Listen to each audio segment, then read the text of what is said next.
Dr. Greg Forbes is about the best-known veteran in the weather business. He's the Weather Channel's severe weather expert. He's been kind enough to join us tonight from their very busy headquarters in Atlanta. And Dr. Forbes, I know you got to see this by air this afternoon. This is hardly your first time, but I'm curious as to where you place this event in recent weather history. Well, the damage, Brian, is just staggering. We flew over into the Tuscaloosa, Alabama area. I'm calling it as bad or worse damage as I've ever seen. Just so many structures that are just piles of rubble.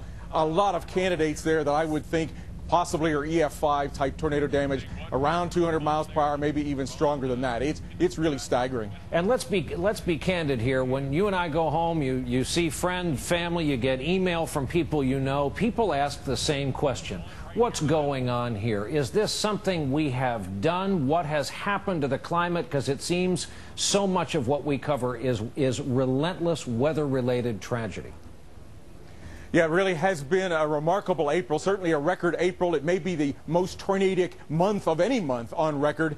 And certainly the atmosphere has been in a frenzy. The jet stream just keeps blasting across the country, and then the warm, moist air from the Gulf of Mexico just keeps feeding with instability. And so we've had tornado after tornado. Doesn't mean it's going to continue, but we certainly are worried because May, on average, is the most tornadic month that we have in the year. Well, I was just going to say that's right, and we would normally be heading into an even more active season. Is there a pattern? Is there a jet stream that we should watch closely that could be perhaps more of a predictor, knowing what we know now about April?